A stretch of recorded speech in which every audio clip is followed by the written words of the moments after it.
What's going on, everybody? He is I, and I am him. It's your main man, Chi, and this is another episode of So in the Meantime. Man, I'm back, another episode, but this time I have some guests. Y'all probably already remember the one voice, but now you get to actually see the visual. You actually get to see him. And then I got my I now have adopted him as my little brother. So go ahead and introduce yourselves, fellas. What's going on, everybody? This is your boy Assad, one half of the Royal Club Wrestling Podcast with the franchise. Is a guy sitting right here. Hello, everyone. Let me introduce myself. I am the meticulous individual, the precisely anonymous folk. I am Moises, and I'm here to spit some facts and hang out with the crew. Great to have y'all on this episode. Mm-hmm. So you're new to the pod. Yes, sir. So what I do on this pod is I stole it from Brandon Marshall. I always want to acknowledge that I took this idea from Brandon Marshall because it's just something that I'm big on. I'm big on making sure to check on everybody, make sure everybody's good. So I do what is called the check-in. So it is on a scale 1 through 10. How are you mentally, personally, and business, school, however you want to. Professionally? Yeah. Academically? Yeah. So however you want to incorporate business-wise. So start off with you, my oos from another. Yeah, man. So what was it? Personally? Personally, I think I'm probably at like an 8. You know, what was it? Professionally, probably overall I say every 8. Overall 8. Oh, okay. On each end. I just felt like I told you, man, like I just felt like this month, you know, I just felt like it's been a shift in energy. Like I can feel the energy, the vibe has changed a little bit. As far as on my end, I don't know how anybody else feels, but I know on my end, I feel like the vibe has changed for myself drastically, and I'm really feeling it, and it's like it's kind of like I'm just riding that wave. Right. You know what I mean? So it's a good wave. It's a good positive wave. Because, you know what I'm saying, we up here in Buffalo, it's the wintertime. You know, the wintertime makes you not want to really do a lot of things, be active, whatever like that. But I feel like that shift of energy is kind of like, for myself, it's made me like, okay, now I can do a lot more a lot of things that I've pushed back, you know, in January. So now I feel like, you know, this month, February, shout out Black History Month. You know yes. what I mean? That, you know, I'm just ready to get active, you know. Okay. What about you? So, spiritually, I'm still at a 1 because Zendaya's still with Tom Holland. Anyway, academically, professionally, I'm pretty good. Reaching the end of the road, graduating in Congratulations. 2.5, 3 months. Congratulations. Yeah, thank you. So finally, that part of the stage of life is going to be over. And then personally, I'd say it's a 5.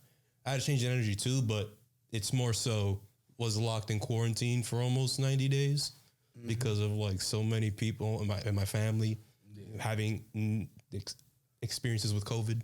So, you know, and then coming here, it's like, boof, freedom. It hits me in the face, smack dab. I'm like, oh my God, I can move and go everywhere. Like, wow, you know? Yeah. And linking back with friends is just, it's feeling like spring, but it's like a month too early. So basically it's a good chance that your 2 to 5 is going to obviously go up. Spiritually staying at a 1. Sorry, but you know, personally, yeah, it could go up. It's going up, but if I were to look ahead, I'd say it's probably going to go up to like an 8 or a 7 because I got good vibes about the next coming days and month, to be honest. So, I mean, yeah, because you're back around people that you know the positive energy, but just by osmosis, I'll absorb some of it, you know. So it's all good. Yeah, Good vibes. So me, I mean, personally, I talked to you last night, and I've been feeling battle tested. You know, And I told you to, you gotta relax, man. I mean, it's just I don't know, man. I feel like because it's that end of the road, like I was telling you, I have a tendency of at the end of every year, like the last 3 months, my mind goes quiet and I start seeing how it's like a recap in my brain. And then I realize kind of like what I should be prepared for the new year. So I don't know if it's because I'm in the tail end, like this is the final stretch for us school-wise, about to graduate, that it's starting to happen again, where it's like I'm starting to see a lot of stuff. So that was bothering me. Then, being a father got...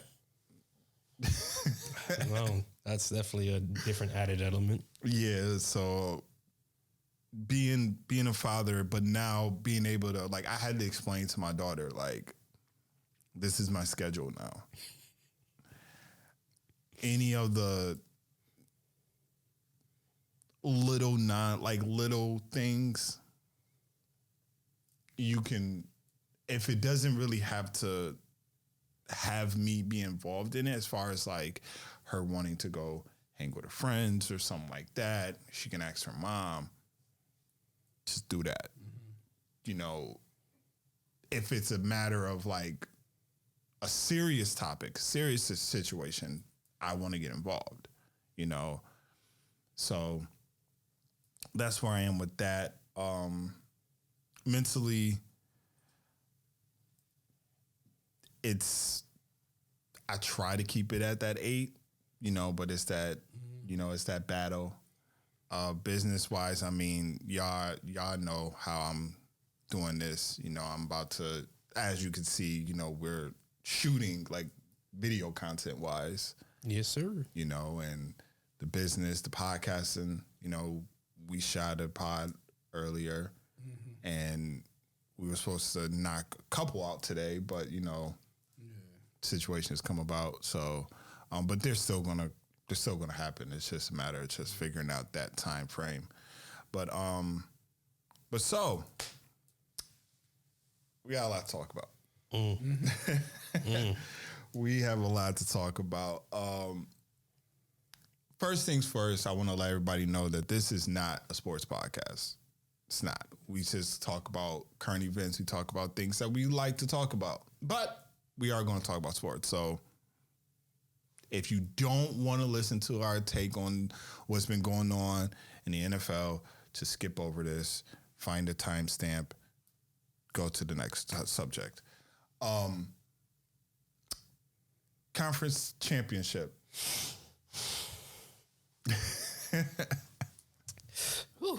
Boy. Conference championships. We had the Bengals going against the Chiefs, and we had the Rams against the Niners. I was wrong on the NFC side. I was going off of history. But I said there was something about the Niners. I don't know. Maybe it's because of the whole, like, them being with Cap and, I just always had a liking. But you said something last night when we was on the phone. I said that he got to do right by Cap. They ain't gonna never get right, dude. He took him to the Super Bowl. Mm-hmm. By the way, little known fact: the year that the Rams won in '99, the Niners had also beaten them 6 times in a row before they faced off in the NFC Championship game. The same circumstance happened 23 years ago. That happened 2 weeks ago. Wow, that's crazy. That's wild. The same thing. 6 losses in a row. And then the 7th time in the NFC Championship game, the Rams win. So who knows if they win this year, but the facts were kind of on the Rams side for this one. Oh, man, listen, I don't know, man. I love Debo. I was so sad when I seen Debo on the sideline. Yeah, that was just emotional, and just because he put his all on the line. Right. But seeing Odell go over there and just talk to him and let him know, like, your time is going to come. I don't know what was said, but I kind of can sense that probably is what he said. Like, sucks to be you. But that wasn't the game that everybody was talking about. Everybody was talking about the AFC Championship game. Right. And I think that was probably like one of my favorite games to watch. Man, it was just like Cincinnati is one of those teams. It's just like the franchise, you know, that's never really had that much success. You know what I mean? Like before Joe Burrow, I believe it was Andy Dalton, and before that they had Carson Palmer, and Carson Palmer was kind of supposed to be that guy, right? But unfortunately, he had injuries and stuff like that, and got traded out of Cincinnati. But like I said, overall, like it was a great game. Like I wish it was the Bills in that position, but you know things happen. And shout out, 13 seconds. The Chiefs turned the ball over in overtime in 13 seconds. So y'all can't take that joke and use that on us anymore. The Chiefs did it too. So what you want, 13 seconds? Kansas City, what's up? Y'all messed up too. 13 seconds. There you go, Chiefs. But that trying to over talk whatever like that. But they kind of like the Chiefs the people already crowned the Chiefs like they going to the Super Bowl. They might win another championship. Right. So this is kind of like you can't just like jump ahead. Mm-hmm. You got to kind of like take each game one game at a time. And the Cincinnati Bengals done their thing. So shout out to that franchise. Shout out to the Bengals. Joe Burrow.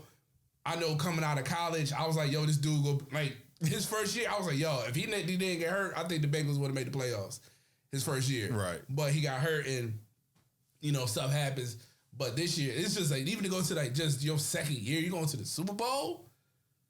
He's basically a rookie.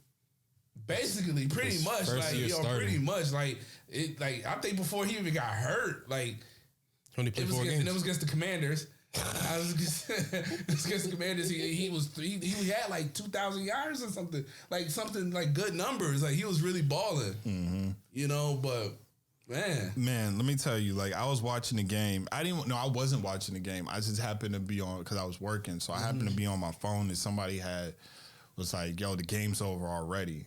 And I was like, looked on my phone, seen the score. It was like 21-3. Mm-hmm. I'm like,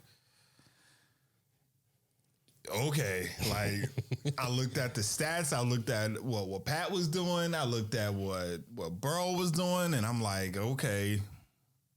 But I didn't give up. I was just like, nah, I'm not going to hold. I'm not going to do that. And then next thing you know, I'm at work. They had the game on one of the dudes had the game on their phone, and I'm looking at the score and I'm like, oh, they coming back. And then I was like, ew. Then it was overtime in the same situation, same scenario. I said, karma. But listen, I was one of the ones that the minute they was like the minute the coin toss, everybody was like, Kansas City got the ball. Game over.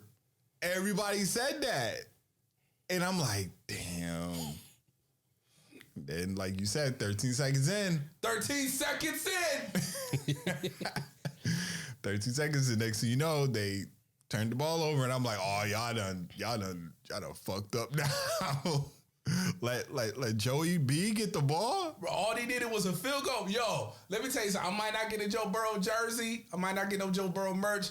But the one player from the Cincinnati Bengals I might get is that damn kicker. Oh, I love that kicker swagger. That kicker got him some swag that I'm like, telling you, him and Joe Burrow, fly guys. But the one thing I did like is at the end of that game, because, majority of you got 2 LSU players from Cincinnati. Yeah, Jamar Chase and Joe Burrow, yeah. And you had a few from Kansas City. And they ran up, I think it was 2 defensive backs too. And they went to Jamar Chase and was kind of like, yo, like, remember what we told you? We told you that you was gonna be great out here. Go get that ring. Go get that ring and be great. It's seeing that because at the end of the day, no matter what, they LSU boys. Right. No matter what professional team you on, them college years, you always gonna be LSU. Shout out Penn State. I have an interesting thing. I'm not superstitious at all. I'm a little Dominican boy from a Dominican family raised in the farm, but I'm like the one not superstitious person in my family. But it was weird, man. On my flight back to Buffalo, I was watching the game because the steward sat next to me and he was able to change the TV on the headboard in your flights. And he changed it and he put on the game, and Mahomes was hot. He was dealing. He threw it to me, Cole. He threw it to Robinson. He was throwing it to Tyreek, to Kelsey. And then when I land and I'm in my Uber and I get back to my dorm, I check the score. 21 all. What the? I'm like, oh, yo, hold on. And then my roommate's like, oh, I put money on the Bengals. It was over-under. It was like 4. I put Bengals plus 11. I'm like, bro, it might happen. The moment I step out of that plane, the moment I got into my checkout, grabbed my luggage, all of a sudden Mahomes forgot how to play quarterback. It was scary. And by the time that overtime came, sheesh. That the slump he was in during the season, he like crashed altogether in that last 3 quarters of his, and overtime. He was awful because it was a play at the end of the half. Jack, and it was my flight that was helping him out. It was that play at the end of the half where he threw it to Tyreek Hill, and Tyreek tried to play hero ball, thinking that he was gonna, and Eli Apple was like, nope, stop you right there. Stop your little fast ass right here. But shout out to the Bengals for even like adjusting their defensive. Well, because like a lot of people was like, the minute they stopped them at the half, they were like, yo, they kept that momentum. Like they kept themselves hyped for that momentum because they was like, yo, like we got them. Right. We got them. It's funny because at the first half, the Bengals were playing the coverage that, oh, this is the blueprint against the Chiefs. They were playing that 2-man shell where you got cover 2 basically. And you have to play patient, attack the sides of the field, and also do checkdowns. They were exploiting his patience. But we saw in the Bills game that he was patient enough. He will take those reads. So in the second half, what they did was they changed it up. They started doing more zone blitzes. They started pressuring with just the 4 up front, and they started changing the looks. And it's funny because just 2-3 years ago, didn't he say, oh, yeah, I'm finally starting to read defenses better. Yeah. But then come lo and behold, when they switch it up on you, and surprisingly, the Chiefs didn't make any adjustments. That's what I found funny. I'm like, how are you not responding to the pressure they're bringing through these different gaps now? Like, it's just unfortunate. I think, like they said, like the Chiefs just got cocky. Yeah, they you could just say that. We're just a super team. Can't nobody stop us or something like that. You know what I mean? We got the best quarterback in the league. We got the best offensive players in the league and all this other stuff like that. Their defense is crappy, you know what I'm saying? But offensively, they can score with anybody. If you get into that scoring match with them, usually, you feel like 9 times out of 10, you might want to go with Mahomes or whatever like that. But for the fact that the Bengals, like I said, they changed their coverage, they changed their defensive scheme, was able to exploit. What did he say? I was watching a podcast or something like that. It was just like they use their strengths against them. Right. They use their strengths against them, and then it's like, now you see their weaknesses and stuff like that, and Mahomes just pretty much just cracked under pressure and stuff like that. And then, like I said, Joe Burrow from snap to the final play, it was just like I said, Joe, what do you call him, Joe Cool? Yeah. He was just cool, calm under pressure that whole thing. And they said that he's, and we were slightly talking about it earlier today, because Skip was saying it. He's got a lot of Brady-esque in him. Like he got a lot of that. He's calm under pressure type of thing. How they portray Brady to be. Mm-hmm. So, but speaking of Burrow, with this run that he's had, and a lot of people are praising him now. Yes. Is he a part of that now elite quarterback conversation? How is he not? I'm just saying, because some people might not put him in that conversation right now. They might say he's on the cusp of it, but if he wins the Super Bowl, it's a wrap. Like he's there. Even disregarding next week, as of right now, who is definitely above Burrow? Definitely. Can you even say Rodgers, considering how his season ended? No, I'm talking about. I'm looking at it from the young quarterback perspective. Right. Okay, so even amongst them, you have the Joshes, you have Pat, you have Lamar Jackson, Lamar, Herbert, Justin Herbert, Derek, was it Derek Carr? David Carr. David Carr. He could ball. No, Derek Carr. But he's also in his 30s now. He's 31, I think. 31, 32. Trevor Lawrence. Oh, yeah. You know, Let's see what happens with that. Right. They got Philly specials. I forgot about Deshaun Watson. Kyler Murray. Yeah. Murray. So it's one of those like, is Burrow in that?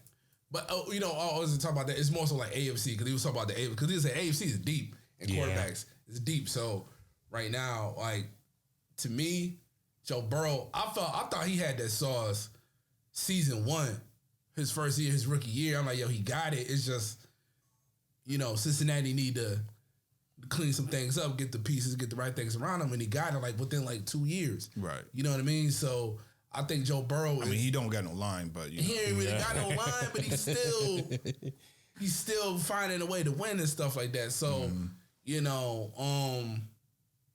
I think Joe Burrow. Just quarterback, those young quarterbacks in general, say, what do you want to say, like 25 and under? Around there? Well, there's not that many that are under 25. Because Josh is, I think, 25. Mahomes is only 1 year older than Burrow. Yeah.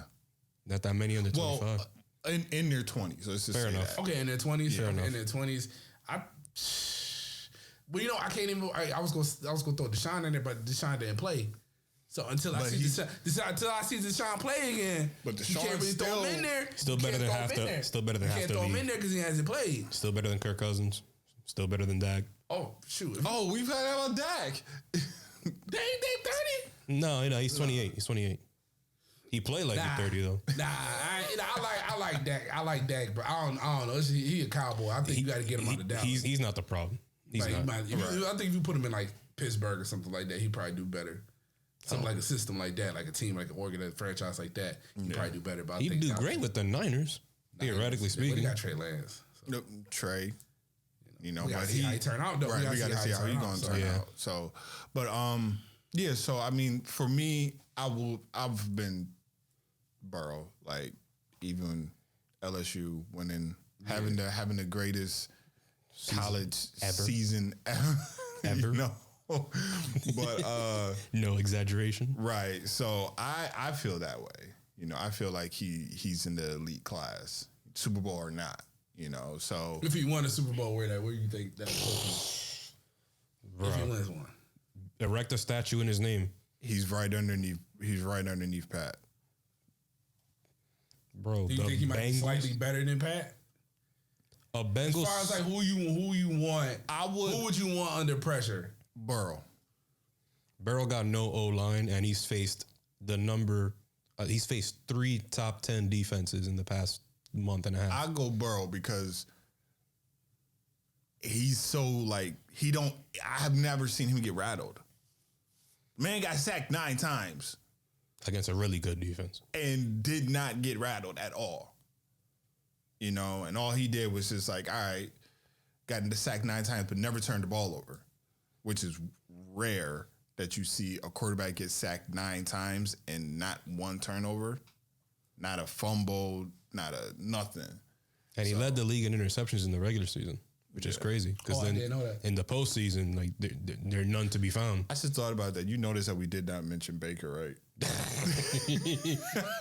I was gonna mention how that division is the reason why he's so good, and then I was like, oh, they have to defend Baker. I'm not doing Baker, that. Like I've been saying, Joe Burrow is what they thought Baker was going to be.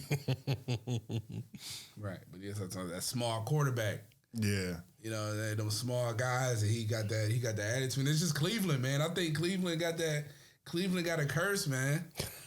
But shoot, there's another team in Ohio that's like, yo, man, we back and we got our boys. So it's a team based in Ohio in the Super Bowl, and so is Odell Beckham. Come to find out, it ain't the Browns. It was, yeah. It's the Bengals and OBJ and the Rams. Defense. The Browns got a really good team. They just had a quarterback. They just underachieve on both sides of the ball, unfortunately. They had. I told you about me. You talked about this. I said they had Josh Allen. He'd probably be in the Super Bowl. Oh, yeah. Yeah, probably. Yeah, definitely. And y'all will be so pissed off at Baker. Baker wouldn't survive in Buffalo. Yeah. Baker be right on Allentown. Allentown just getting fucked up. Probably. Right. Probably. But do y'all want to give y'all Super Bowl predictions? I mean, So I'm a betting man. Charles knows this about me. Yes. I follow these spreads religiously. I've had to be careful because my sister works at FanDuel now, so I can't talk to her about sports at all whatsoever. It's actually illegal to bet with someone living under the same roof as you as they work in any of these places. But I've seen that the point spread has been going up and down. At first, it was right after the championship games finished, it was about 3, 2.5. And as of today, right now, it's at 4.5. Rams being favored. My only thing is, ever since Burrow said, I'm tired of the label as underdogs, I thought he was capping against the Chiefs, and I want Stafford to win one so bad because I love Stafford. I love OBJ. Von Miller's doing nasty things. Eric Weddle said, fuck it one more time. And then I love Sean McVay. I want to say Rams, but I love Joey B. I love Joe Brr. But I'm stick with Rams. Matthew Stafford deserves this. 13 years of despair in Detroit. No, that's alliteration, by the way. Despair in Detroit. And hell, that's the closest thing to a Super Bowl they're getting. I mean, it's Matthew Stafford. And the city of Cincinnati, which is pretty close to Detroit, Michigan. That's about it. But yeah, I'm gonna go Rams, Bengals. 31-28. 31-28. You giving out scores too? I got to bet the line, and I think I'm gonna take the points. I think it'll be a close game. Burrow's too good. Stafford's hot. Defenses are fun to watch. Aaron Donald is probably the one X factor because the Bengals don't have an Aaron Donald, and he's a game changer. You got this dude, Hickerson, I think, or something. Hendrickson from the Saints. With my Saints let go because they're a bunch of buffoons. Wanted to sign Taysom Hill. Yeah, he's pretty good. He was only the leading sack getter for the Saints last year. Yeah, it's nothing. Wreaking havoc with the Bengals now. It's all good. It's okay. Who you got?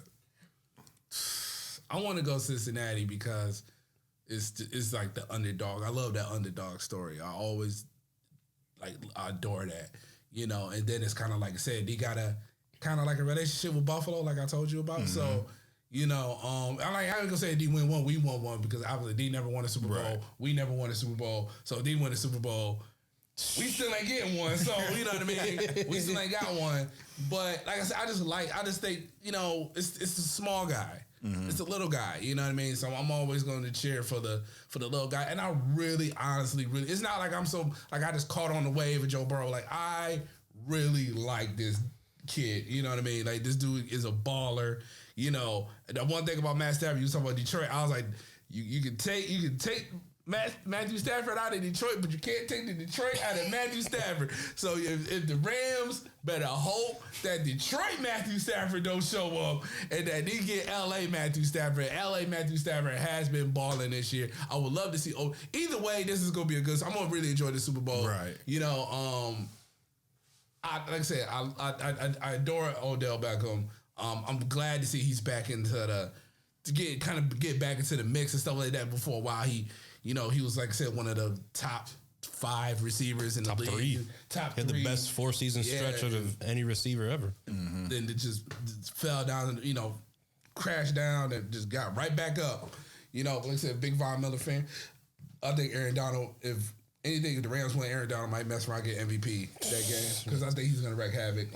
If I were to check, he's probably the favorite to get it, to be honest. Right. So... either way, it's gonna be a good game. But my heart, I'm going with Bengals. Man, all I can think about is he got sacked 9 times by the Titans, by Tennessee. Titans got a good defense. They do, but Aaron Donald, like. They got a triple team with this man just because he's on the field. Good offensive lines double team him regularly, and he still gets sacks. And the Bengals ain't got no line. What's that line Shaq be saying? Barbecue chicken? Right. Oh man. That man, Aaron Donald gonna be looking at that line like, oh man, I'm about to tear And it's in LA. And it's in LA. Oof. Oh man. As much as it pains me to like go against this team because I've been rooting for them since they got in, and it's Burrow, I gotta go with the Rams. What if Joe Burrow come in with the mean drip though? Because we saw If Joe Burrow pull up, listen. If Burrow pull up, Bets are off. with the Joe Namath mink. If he pull up with the Joe Namath mink, I'm done. I'm like, you know what? Bets are off. They winning. Bengals by 50. You know what's crazy is that you can't even say that both these teams kind of slid by. Like Matt Mahomes had to do the game of the century against Josh Allen, and Stafford had to retire Brady. Like they ain't just like. I mean, granted, the Rams did face Arizona. Yeah, we know they were falling apart. They got one Cowboys win, which counts as half a win because it's the Cowboys. So yeah, we know that. And then I would say the Raiders is good competition because the AFC West is tough, but it was definitely the weakest opponent the Bengals face. Mm-hmm. But they both had like uphill mountains to climb on the way to Super Bowl. Yeah. They're both from the best divisions in football. Both teams got hot quarterbacks. Both teams got receivers that blow my mind. Cooper Kupp and Jamar Chase. What the fuck, bro? Triple crown receiver on one end, on the other, an obvious rookie of the year, offensive rookie of the year, and possibly just flat out offensive player of the year. Like, oh man, battle of the receivers. The X factor though, I'm for the Rams, I think is OBJ. I think Odell gonna be the X factor. He's been trending up for the past 4 or 5 games. Yeah, I feel both teams got offensive. Yeah, both teams got great offensive players. You could argue the Bengals have better depth at receiver. Oh yeah, you got Joe Mixon at running back who can catch out the backfield. You got Higgins. Tyler Boyd, T. Higgins. Yep, The tight end is out, unfortunately. Yeah. What's the guy? I don't know. Uzoma, I believe. Yeah. 87. But I think arguably this is going to be one of the best Super Bowls. You know, not just off of the player, like the teams itself. I mean, I just think that this Super Bowl in a whole is going to be. Agreed. Both offenses are really exciting because the Bengals, they just go deep. It's almost backyard football-ish. Mm-hmm. They just say, yo, Jamar Chase back there, fuck it, sling it. And the Rams, they're a bit more methodical because Sean McVay is like an offensive genius, but is basically abuse Cooper Kupp inside the numbers. And then you got OBJ as a luxury out on the outside. Like Stafford is going to have fun. Bengals, Burrow is going to have fun. Yeah, this game going to be... And the halftime show. Then you got the killer halftime show. Oh, man. But what if it come down to a field goal? I'm putting my money if on it's the Bengals Bengals kicker. Field goal, it is. You got to go Bengals kicker. That's why you draft a kicker. With him. Right. Yes. By the way, the Seahawks drafted a kicker and it didn't work. The Bucks drafted a kicker and it didn't work. It's not guaranteed to work, but this kicker. If you see the Bengals Twitter page, every time of the past 3 wins or 2 wins, they've been like, "That's why you draft the kicker." Evan McPherson, bro. Yeah. But you brought up the Rams to Tyron Tom Brady. And it's official. It's official. TB12 is calling it a career. Yeah. What do y'all guys think about his career? Well, I'm no longer. Oh, wow! It's he's about as old as my playing. His playing career is about as old as me. I'm 22, and he's been playing for 22 years. He was drafted in '99, and I was born in January 3rd of 2000. So his career is older than me by about 6 months. Yeah, it's the end of an era. I'm graduating college, and Father Time finally said, all right, bro. It wasn't Father Time. Yeah, to be honest, it wasn't even Father Time. It was mother and wife Giselle. But I mean, he's a hack. he's hack. I mean, 10 Super Bowls appearances, but like, and in none of them, he stunk up the second Rams one, but like, stunk up is a bit too much. It was a defensive battle, but he had a game-winning drive in it as well. And then there's no denying that while the first 3 Super Bowls, it was mostly a Belichick thing, but those last 3 with the Patriots, it was a Tom thing. Mm-hmm. Like, Manning went out, kind of fell off a cliff that last season, unfortunately. Brock Osweiler is never someone you want to replace you. Big Ben's last 2 seasons were, yikes. He couldn't throw it past, like, his backyard, from his backyard. And then it's actually Phillip Rivers kind of didn't. He had a pretty good outing considering the other member of his draft class, Eli Manning. Yeah. Bench for Geno and y'all took him out, right? Y'all took him out, right? Phillip Rivers? Yeah. I think so, yeah. Yeah. Okay. Yeah, so it's the end of an era. All the quarterbacks of yesteryear are gone. Yeah. Now our sages are Russell Wilson and Aaron Rodgers. So as a youngin', I was growing up with Trevor Lawrence, technically growing up with Mahomes, but when I was 8, when I was 7, and I wasn't yet a fan of football, I still knew who Tom Brady was. All the other names would have never known who they were, but Tom Brady, I knew. And that's just by allure alone. At the age of 7, I still felt the impact. Now, you don't know this, but my oos right here. Yes. You and Tom have the same birthday. Yeah, which I didn't know this for a while. But when I found this out, it was kind of weird. It was bittersweet. It was bittersweet because I was hurt about it. Because I'm a Bills fan, and he terrorized my team. I think he just showed he's like 33 and like 3 against us. Like some crazy stat like that, right? Yeah.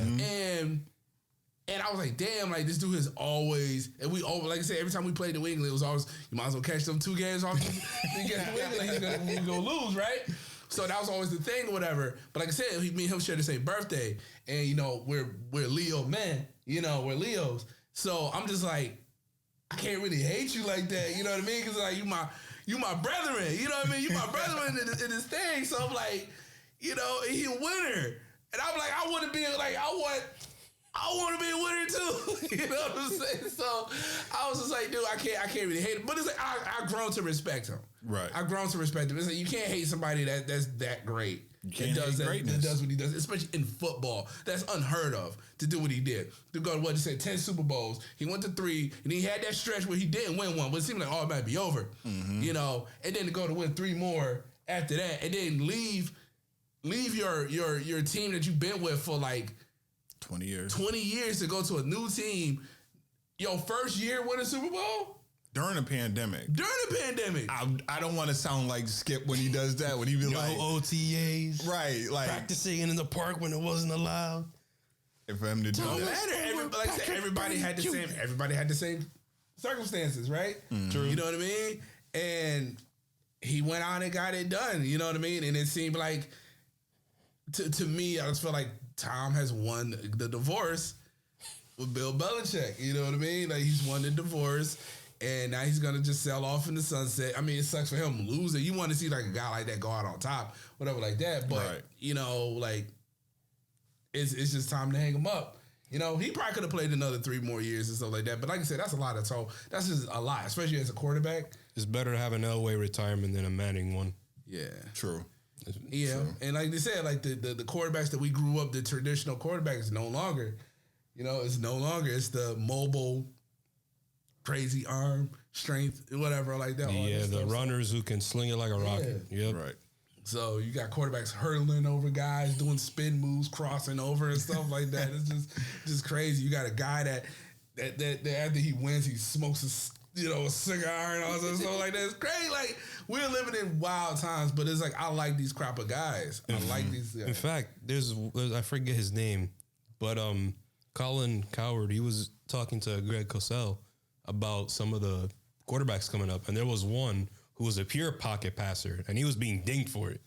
Like, I imagine 20 years ago, if a pocket passer, he would have, we got to take him in the first round. This guy is seen as like a 4th, 5th round project, and it's just because he can't move. Right. And like that's the times we're in now.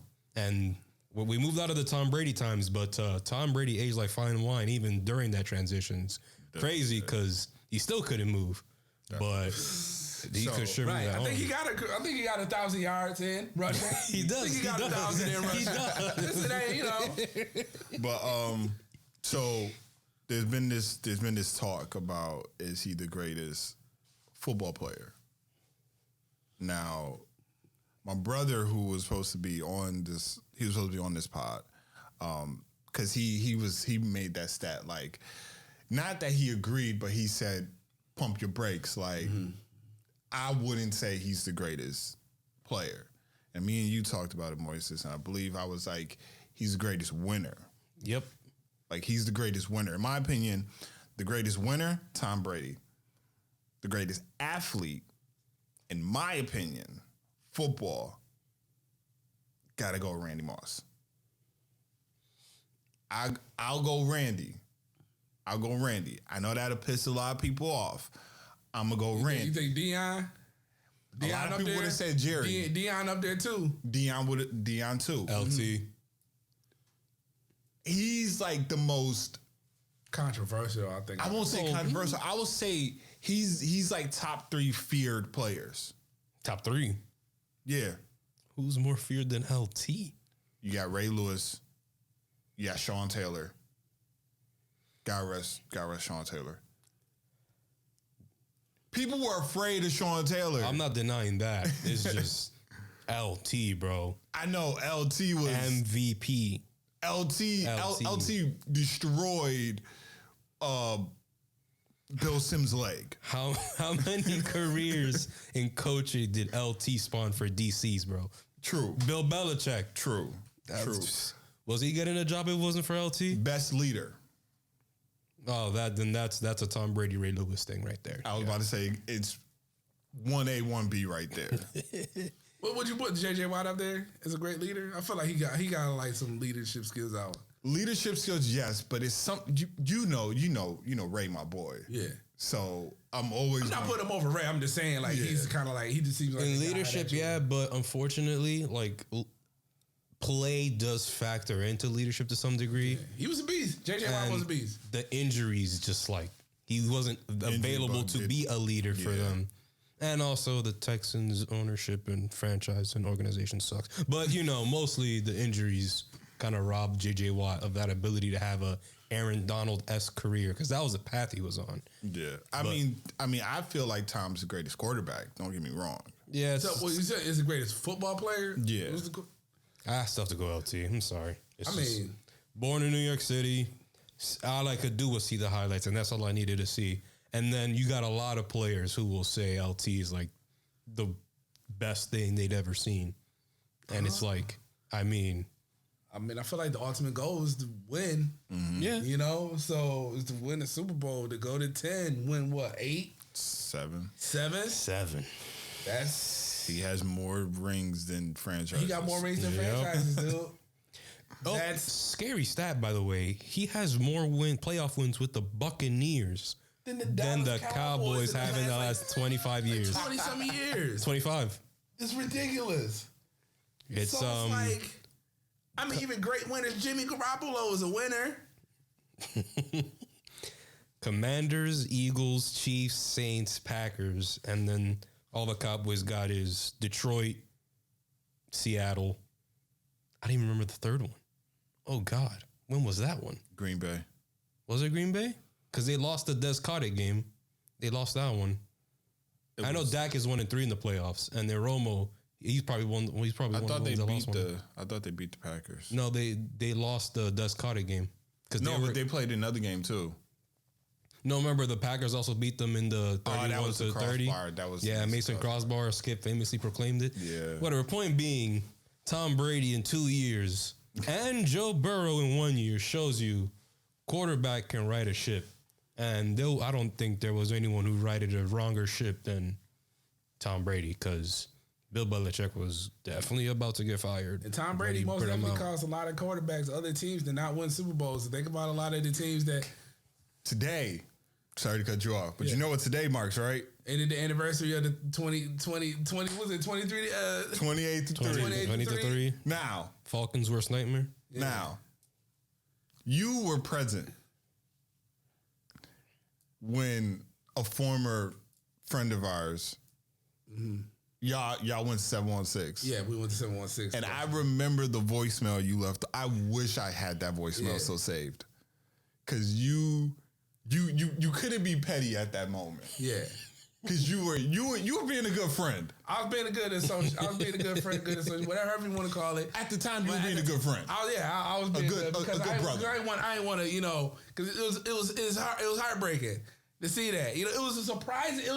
That probably was the greatest Super Bowl I ever watched. Probably. Hands down. Whether I wanted it to be petty or not, that was the greatest Super Bowl I ever seen. I never seen nothing like that in my entire fucking life. But then you got in the car.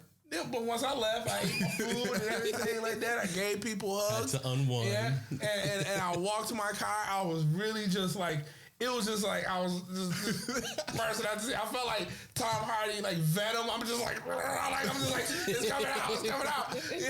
So I got to my car, I called Charles, and I let it rip, dog. I was like, I think I just got all voicemail, bro.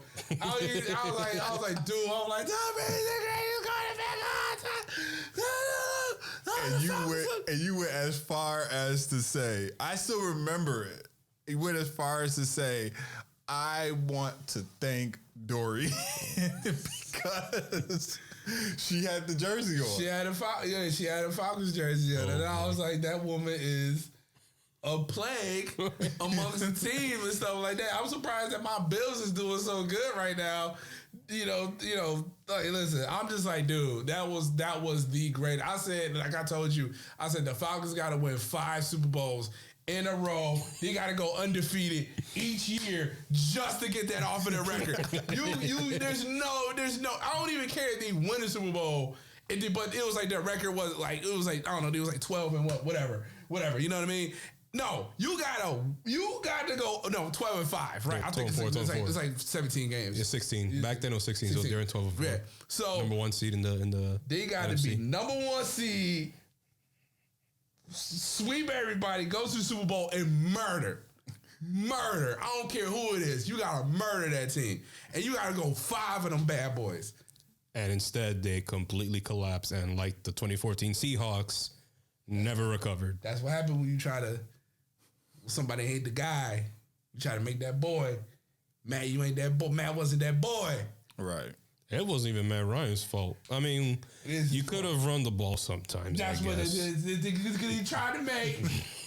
They tried to make. But that defense, bro. Matt Ryan, that boy.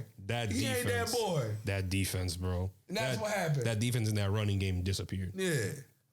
But you know what? Tom Brady, Fuck the Falcons. I'm sorry. True. But Tom Brady got so many people jobs.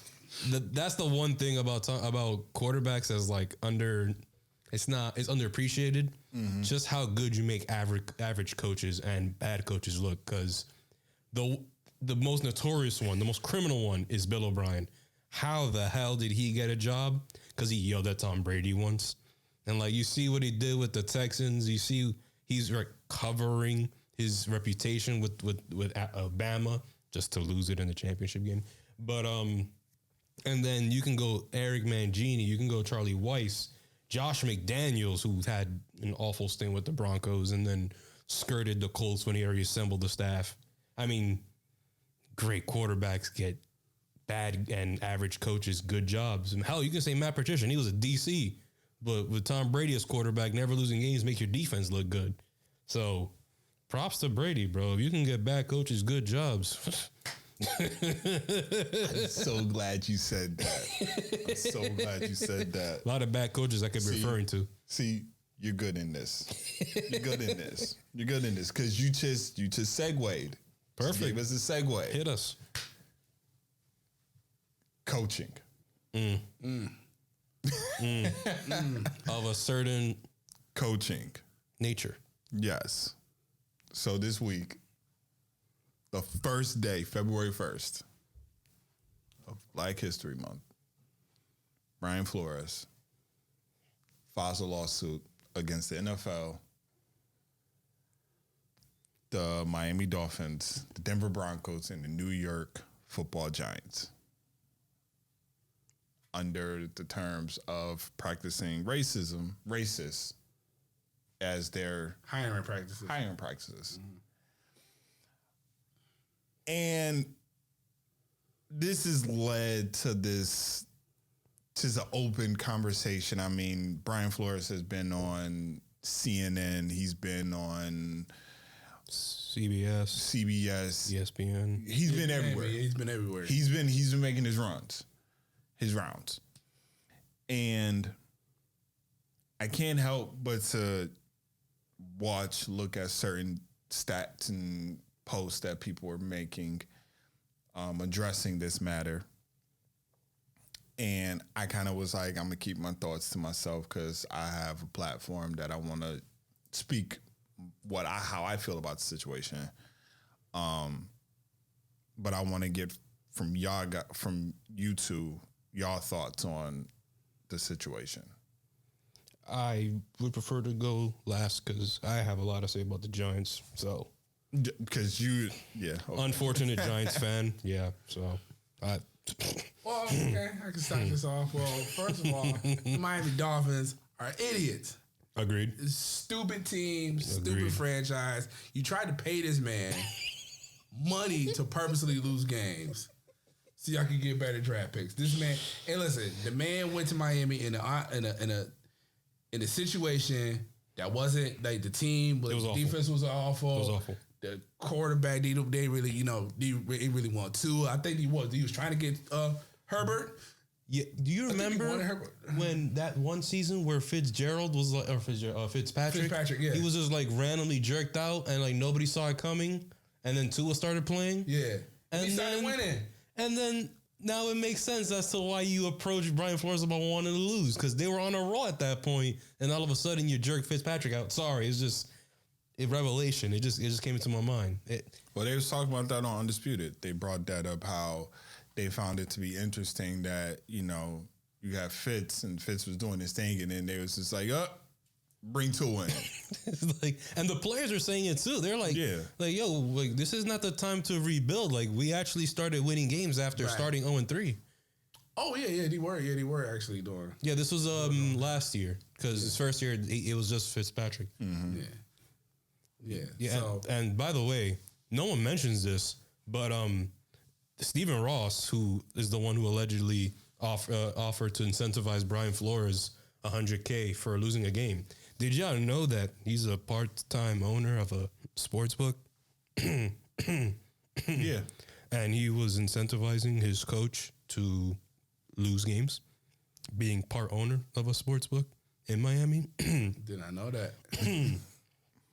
And also, by the way, Jimmy Haslam, another guy who was involved in a fraud case and he had to settle by paying millions of dollars to said clients, is another guy who viciously attacked Flores, just like Stephen Ross did. Some of these owners are in the twilight zone. It's not that they're in the twilight zone, but they're, when you're a millionaire and some are billionaires, they feel more like some billionaires, all of them billionaires. Not owners. Owners? Yeah. Mark Davis is the poorest billionaire. Football teams? Yeah, Mark Davis he's the poorest billionaire of all 32. Billionaires. Mark Davis, yeah. But he got billions though. Yeah. He got a B. He's the poorest billionaire, but yeah. Still B's, bro. He got billions, yeah. Still B's. So, but Miami's stupid, man. I feel, one thing I just want to say this, I feel bad for the fans.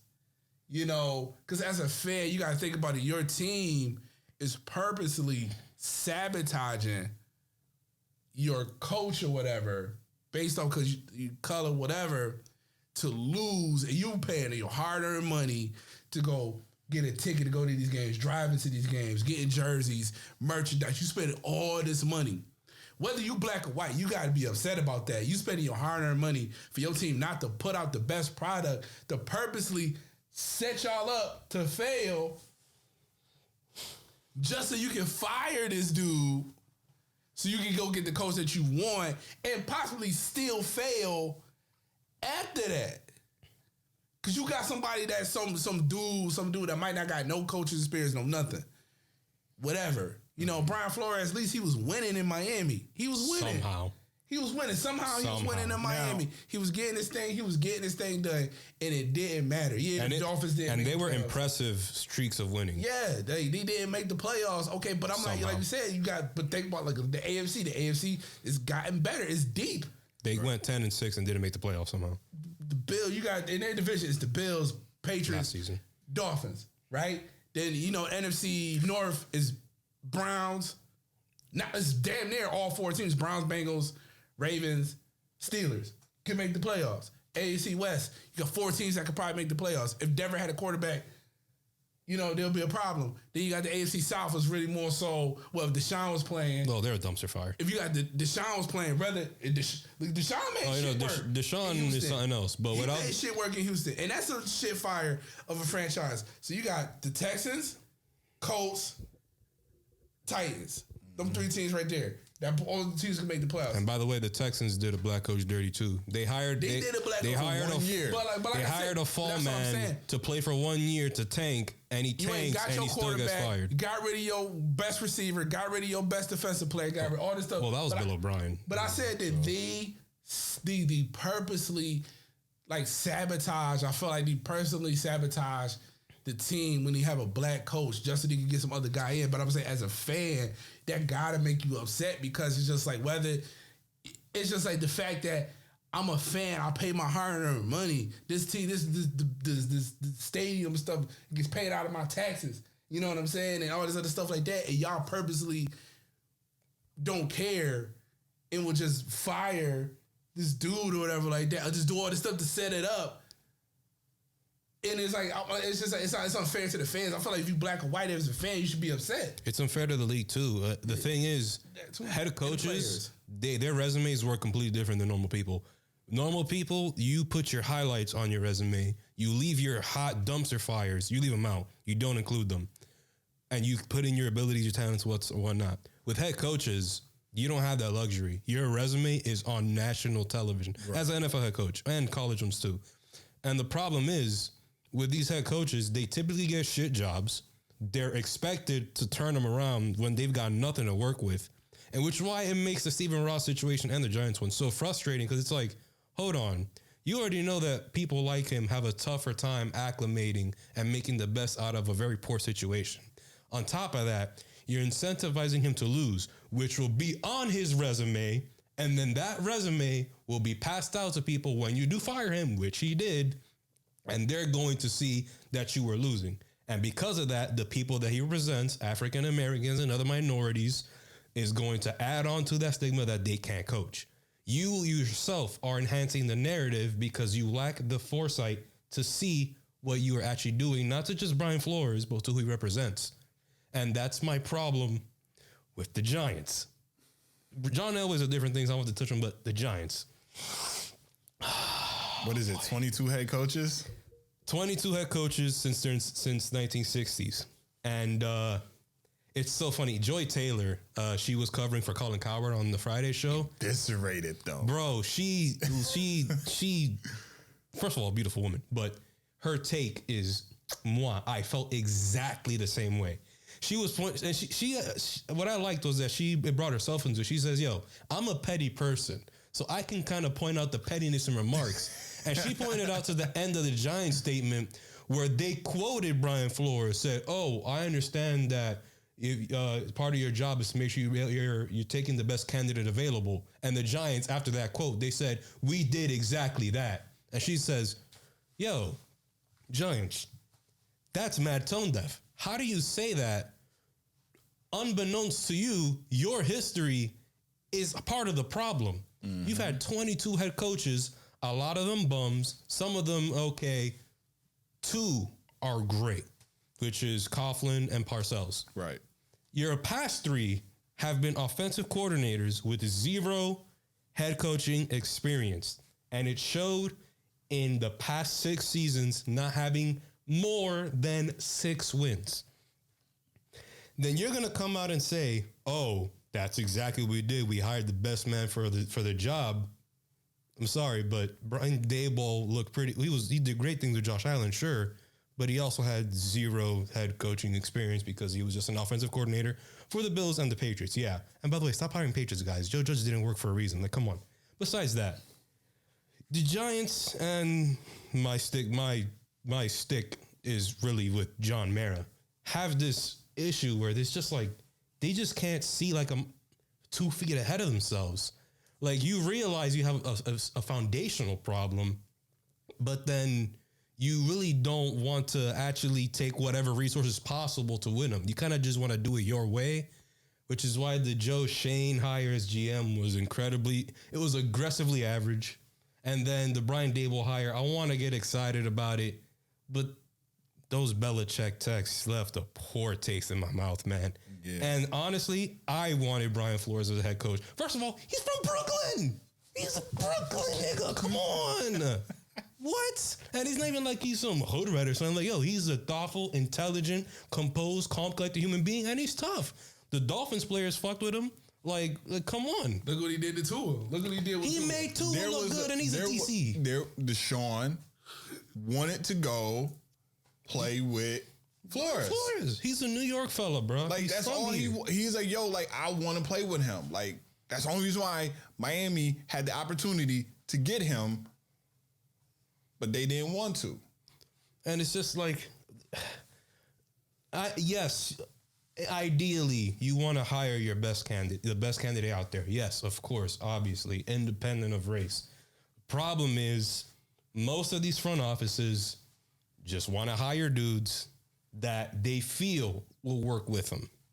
It's kind of like, that's why a person like Jim Harbaugh, can get hired at first, but then obviously when you find out, this guy's kind of prickly, doesn't work. But like, get the foot in the door first. The perfect story is one with Tomlin, right? The Steelers already had this one guy in mind. I forgot his name. Apologies. But then someone was able to tell Kevin Colbert, he recently retired. He was the GM for the Steelers. Like, yo, there's this DC in Minneapolis. Go talk to him. Trust me, you'll love him. And Dan Rooney, he's like, I bet. They go, and it's Mike Tomlin. He was a DC with the Vikings. And they loved him so much that they had a conversation in Minnesota. Then they flew Tomlin and his wife out to Pittsburgh. And they had a conversation a week later. Boom, gets hired. Obviously, the Rooneys are white and Tomlin is black.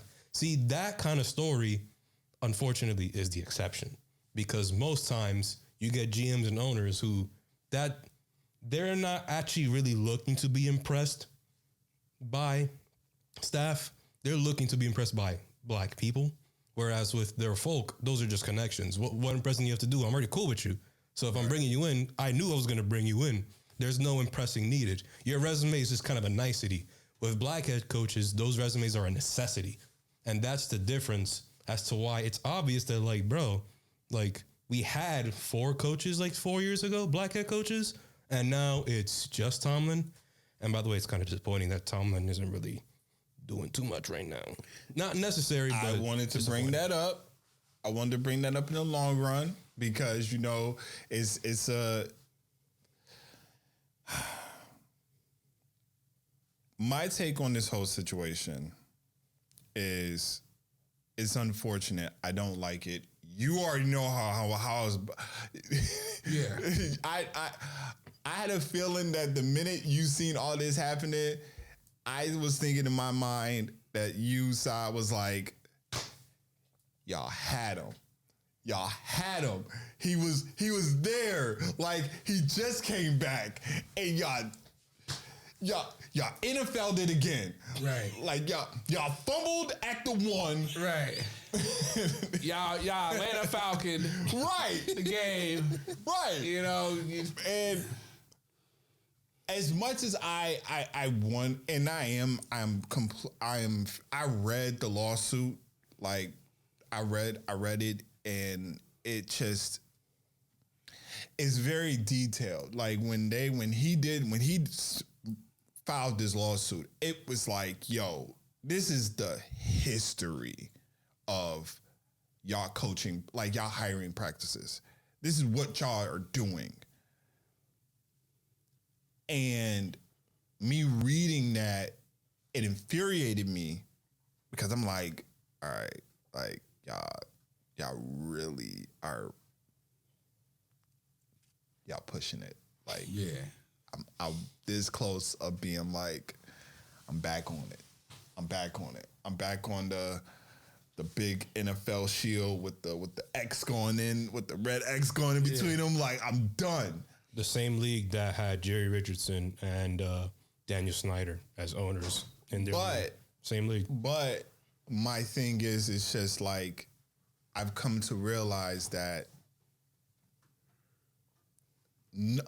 maybe, hopefully, you know, this lawsuit will do something, will kind of invoke that change.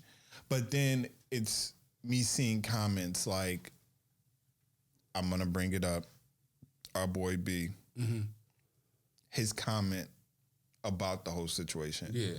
But he was being analytical. Because he was bringing up numbers. Yeah. And it's like, this is not a numbers thing. Like, take the number shit out. Look at the facts that this man, regardless of what his record was, like, this man took this team. It was like 24 and like 25 or something like that. Like something like that. But he took this team in back-to-back seasons, had winning record, you know? It might not, this season they didn't make it to playoffs, but last year they did. No, they should have had enough wins to make the playoffs, but for some funky reason, like the 2008 Patriots, they went 11-5 and missed the playoffs. The Dolphins, unfortunately, missed it at 10-6. Oh, yeah, because of that. So, but it's really not a failing season, you know? And I'm watching this and I'm just like, all right. So I'm looking more so into the coaching, the hiring, the fact that we have these umbrellas of coaches. We have the Andy Reid tree, the Belichick tree, the Parcells, the Walshes, the Landrys. We even have a Sean McVay tree now. Somehow. He has a tree. He has a tree. Right? Taylor, LaFleur. But here's my problem that I personally have when he just said Mike Tomlin. Because he said Mike Tomlin's not doing anything. Not doing much. He's not doing much. He doesn't have a coaching tree. Like, you are literally the voice of black coaches in the NFL. You are a staple as a black coach, which is rare. You are the pillar of black coaches. Never had a losing record.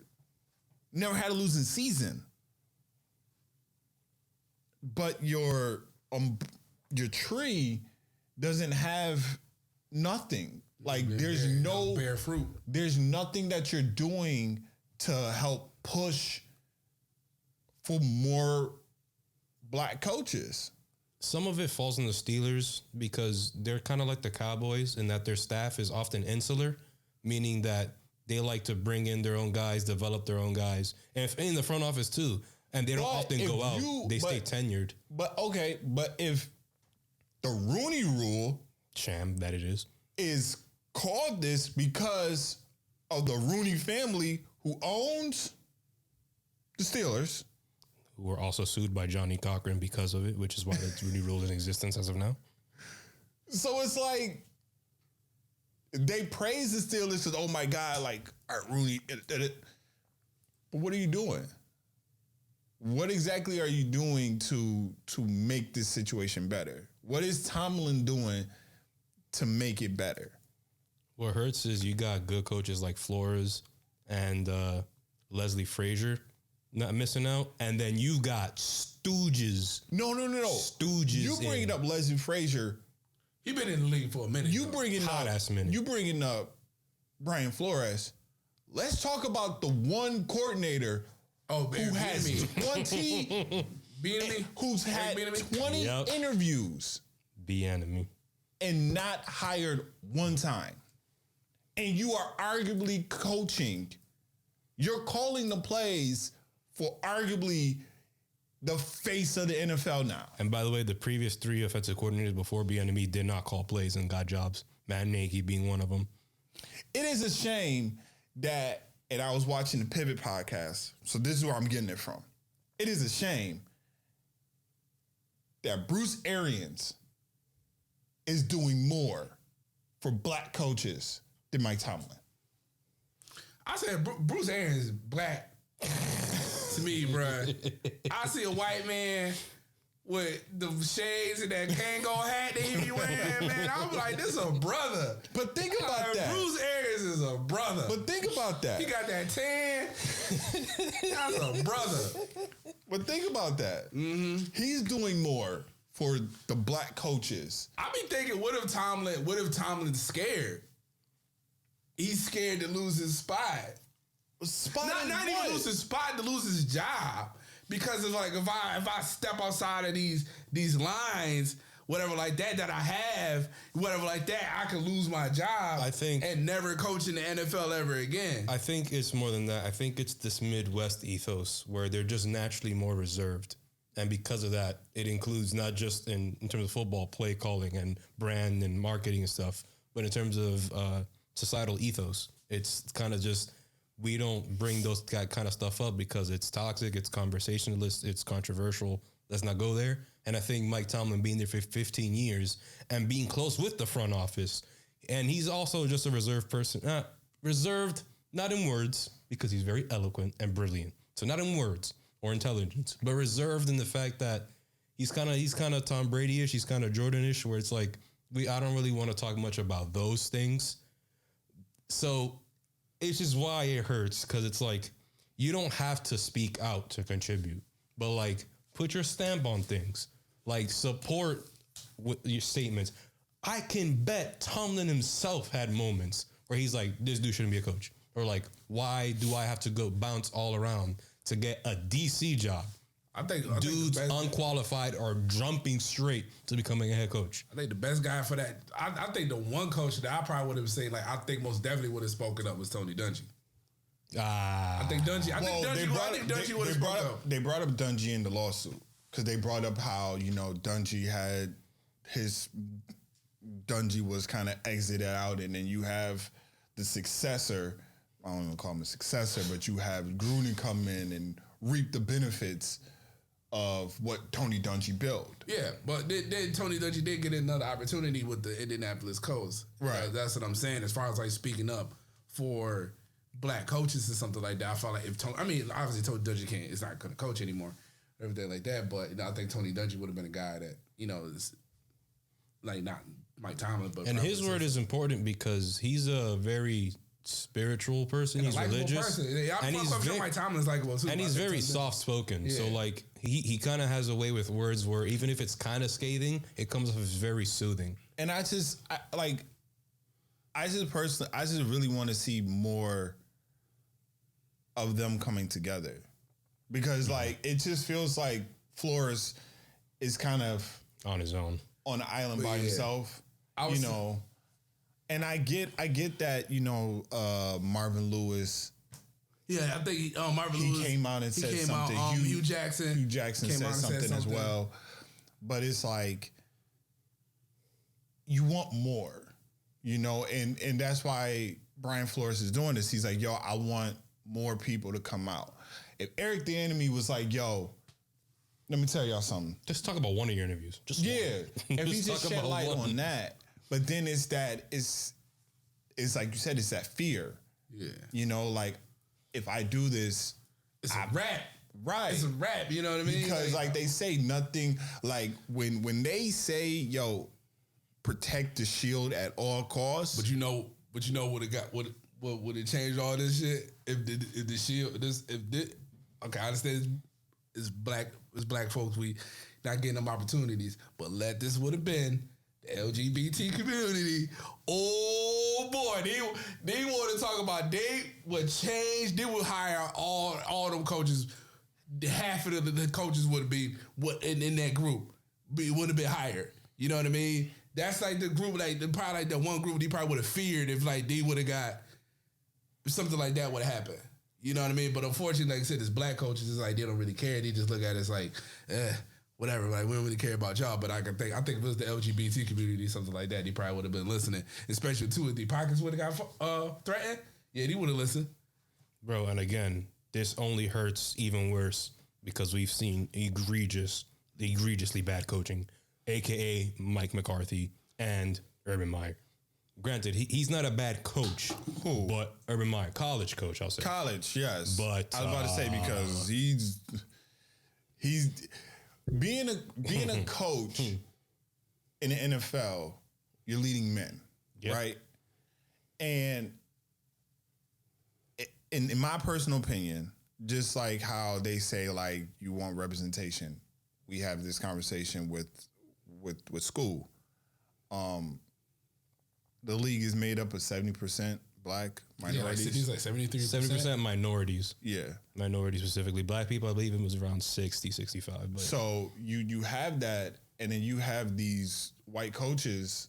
You can't really talk or try to relate to the plight of what a black man's going through, like the psyche that he's going through, the fact of, not only do I have to provide for myself, I got, some people got like a city on their back. Right. Some people got, shoot, the family. This is speaking to the family. No, that's what I'm saying. Like the family. Yeah, then the family. Some people got like, like the city's rooting for you, whatever the case may be. And that's a lot of pressure. They not going to be able to really relate to that because it's like mom and dad gave me. We came from a good, whatever. Right. The coaching cycle is more of a, I know you from the golf club. And by the way, a little thing that's underplayed in the NFL as well. Most of these coaches, a lot of nepotism is at play here.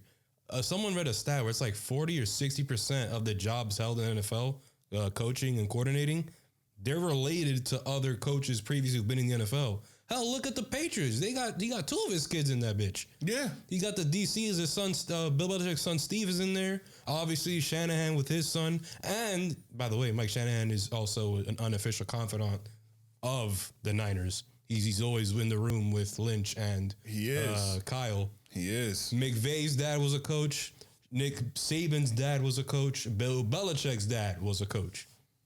And you got a lot of these people who are related to each other. And it's like this incestuous blood feud between guys. And it's like, I can't let new blood in. Like, what's going on? Well, it's also the principle of like, I'm watching it and I agree. Like, it is this whole cycle, and then I see how the NFL is kind of like the league, like the office. It's like we have diversity in our the NFL is actually good with diversity. We have diversity. The owners is the ones that's like, nah, I'm good. Yeah, I ain't gonna worry about. The NFL is very diverse. Obviously, the NFLPA, it's DeMaurice Smith. He's the president of the NFLPA, and even like in terms of the front offices that deals with like I forget the name of it, but like the Fritz Pollard Alliance or something, John Woodard, African American, like they're good. They got women referees. Yeah, exactly. Like that, so Bruce Arian on his staff, he has, and also the Niners used to.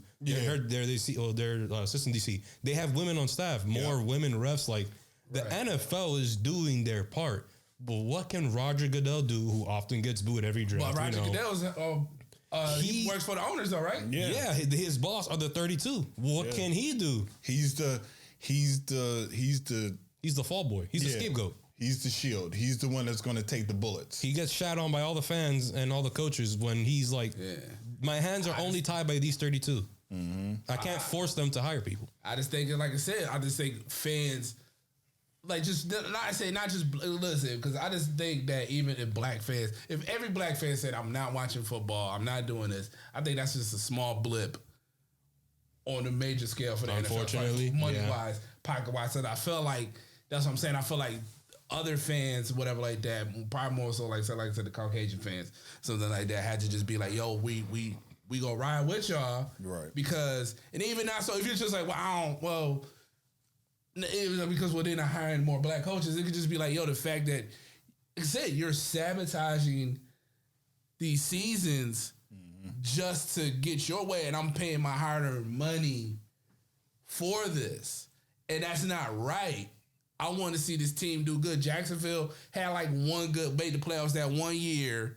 2016. Saxonville. Yeah, and then now look at them now. Now they got this kid, Trevor Lawrence. You don't even think about Trevor Lawrence now. You don't think about him at all. He's an afterthought. He's an afterthought. Because of Tebow, because of Meyer. And the Myers and all that shit. So, you know, as a fan, I think just fans, just the NFL community, I think we stronger together as a people. All backgrounds of life.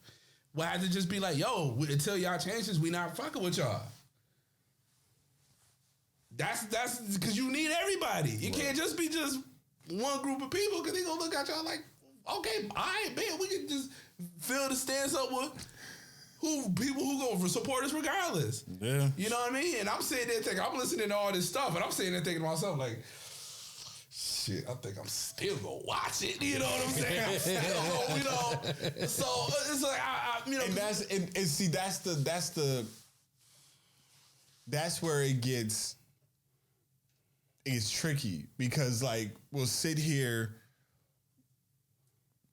say all this stuff, you know, and then next Sunday, turn it on the TV. Right. Next Sunday, I be saying they personally got to insult me to my face for me to be like, I'm not watching this shit no more. But like I said, it's hard. But honestly, for me, it's listening to certain people on TV. Mm-hmm. Like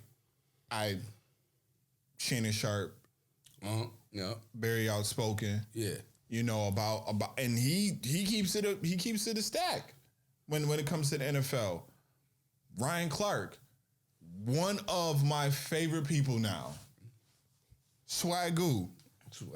Hell, even Dan Orlovsky. Des Bryant touched on some stuff too. Bruh, Des Bryant touched on some stuff. He touched on some stuff. He did touch on some stuff. I was going to say the I'm Athlete podcast, but they've fallen off to me a little bit. You know, I don't know if it's because of the split with them where Shannon Crowder and Fred Taylor's not there anymore. So they went with the pivot with Ryan Clark. And Brandon Marshall just seems little, I'll say, in his Joe Budden bag now, you know, where it's like, what are you doing type of thing. But, I mean, I still watch him, but it's just, it don't feel right. It's like, even when I watch the Joe Budden podcast, it's like, it don't feel right without Rory and Maul there. You know, it's like, I can listen to Ish and you still go watch it. But I'm still right. That's what you still go watch it. So it's like, what am I supposed to do? I put money on the Rams and Bengals, so like I haven't invested into it. Now you got legal gambling in New York State. You think people ain't gonna watch shit? Okay. Well, okay. Off subject. Before we start to wrap this up, because I do have like a final question, not related to sports related, but like You're a sports gambler. Every week in class, this is how he starts the conversations off. He starts every week, every Monday, he starts the conversation off with if you lost or if you won. And I sit there and I've noticed that not just with him, because with him, he's a genuine fan. Like, genuine fan. But other people I know people who really haven't followed sports, but then all of a sudden they're like, well, you know, placing this bet and, you know, I got this, that, and start talking this sports stuff. And I'm like, are you really a sports fan? Or are you just in it for the money? Like, you're in it for the bet. And that's why, like, me and Russ was talking about it. Shout out to you, Russ. We were talking about it, and I told him, I was like, yo, I can't do it because I love, like, basketball. I love basketball too much. I would never bet on basketball. You know, football, I'm liking football. You know, I got to be very choice with my words, you know. But it's like, I'm liking the sport again. I can't bet on that. They even got betting for wrestling. And it's like, I can't bet on that. Even though I'm pretty sure if I did, I'll bank off of that. Right. But it's like, because then I'm seeing people getting more upset that they didn't hit their marks. Yep. It's like fantasy football, but worse. Yeah, rather than just enjoying the game. It's like people are now losing the love for watching the game because now they have invested interest in like LeBron got to hit 4 threes. Over unders. I had to ask him. I had to ask you. I was like, "Yo, I don't get the betting system." Me neither. I had to like Google this shit, to figure it out. Like, and even when he explained it to me, I'm still like, I'm still at a little bit of a loss. There's a lot of elements. There's parlays, which is like large bets, or composed of smaller bets. That's what our friend Brandon does. He does parlays. The ones that I most engage in are just over unders, which is basically you're betting the scores of games, not necessarily by number, but by difference. That's mostly what I dabble in. But it's funny that you mentioned that because I am a genuine sports fan. I wish I was more like you, whereas I would be loving basketball and liking football, but I can't help it. I love me some football. I grew up playing football. I have injured myself aplenty playing football. And it's like, because I love the game and know how to follow it and know the rules and all that and all the things you need to know in order to keep following along, that passion makes me want to get even more invested. Like, because if it's not the Giants or the Saints, I'm watching Seattle at Oakland or now Las Vegas. And I'm just like, so Russell Wilson's really good. Derek Carr's pretty good. Max Crosby's amazing. Bobby Wagner's great. Okay. That's not enough, right? But then when you get to put some skin in the game, then you're like, all right, I get it. That's the good part. But then it comes to your saying, then the love of the game becomes perverted somewhat because you're no longer appreciating players for what their primary goal is, which is winning the game. You're appreciating their secondary rewards, which is things that they should be getting on the way to winning. And then that's like the disconnect with like fantasy. Fantasy's included and just not as bad, although prize pools would disagree with that. But fantasy and betting is part of that issue. It became something. But like fantasy football, I remember I used to do fantasy football, and I'd be like, kind of was like falling in the same place. I was slowly getting into that point, and I was kind of like, no, I can't do fantasy. Yeah, or those, what you call it, those what's some things he played? He always like, you got it like the box score or something like that. What's the thing? Donnie does it. I'm talking to my cameraman. Donnie does it. Yeah, squares. Yeah, people do it. They always like, you want to get in on the square? Yeah, I remember. Like, nah, I'm good. I remember when I used to work at Sears. One of the workers there, Lori Draper, never will forget her. She used to come every Super Bowl. Charles, give me the paper. She's like, squares. I'm like, Lord, I don't know this shit. Like, right. And you don't even get to pick your number. They pick your number for you. You pick the box, and they just give you these random numbers and shit like that. I'm like, but if you got a 0 and a 3 or a 0 and a 7, that's really good. But if you get, you know what I mean? You like, dude, no. Like my mom used to do it. But my mom used to do it during the Super Bowl. Yeah. She'd do it during the Super Bowl and occasionally during certain Bills games. And then she was like, fuck this, the Bills is losing. I don't want to do this shit anymore. So it's like, damn, like it's tough, Right. So before I wrap this up with y'all, gentlemen, I want to ask y'all this question. Completely off subject. Mm-hmm. Completely off subject. And this is the one I said, I'm glad that you're here for this one. Because it's a movie question. It's a Marvel question.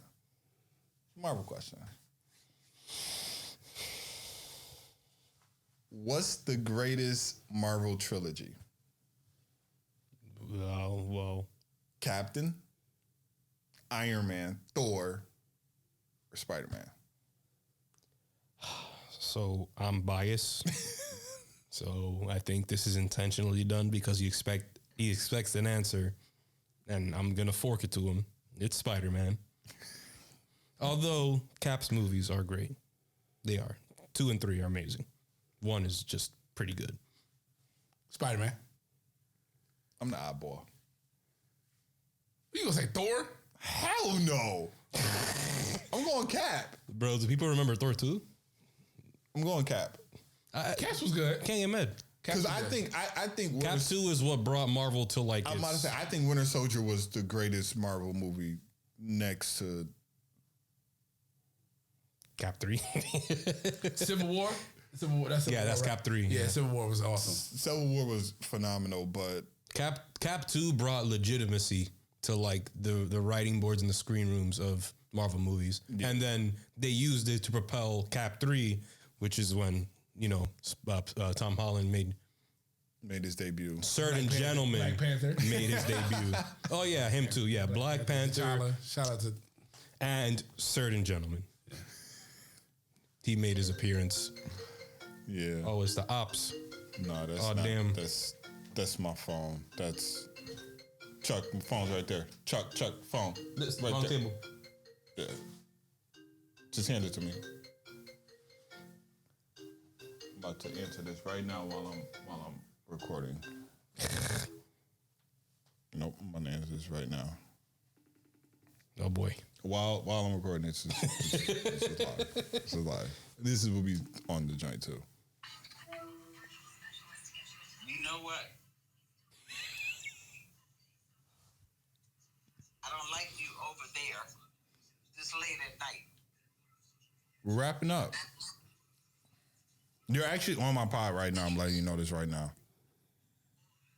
I don't want to be on your pod. Well, you called. I'm sorry. You can delete it out. You know how to do that. I'm not deleting this out. You're going to be on my pod. This voice conversation right now is on my pod. And the camera, my camera right there, you see that camera right there, you're on that camera. So, yes.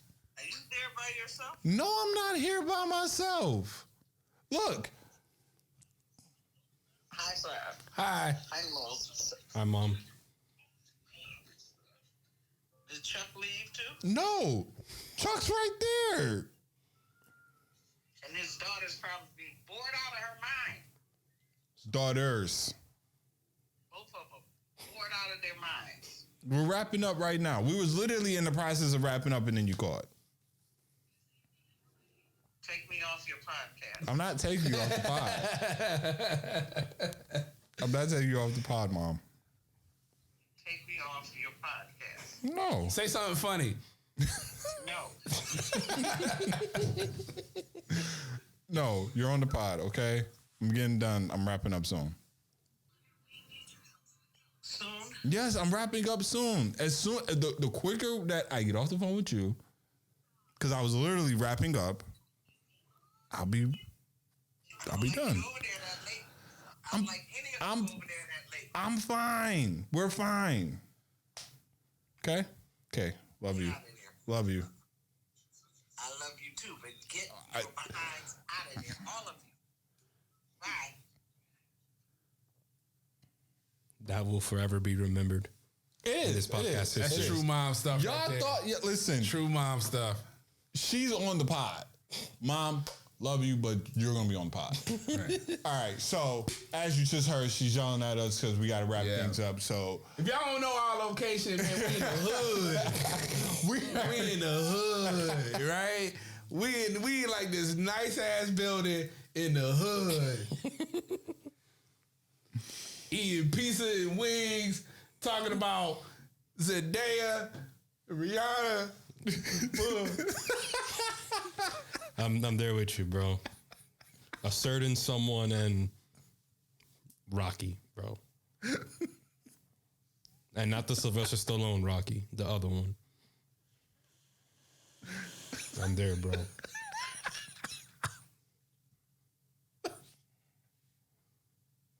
I hate that nigga, bro. I hate Tom Holland too, bro. Me and Donovan Mitchell and a couple other fellas, we hate Holland too, bro. You got Chris Brown and Drake on your side at least.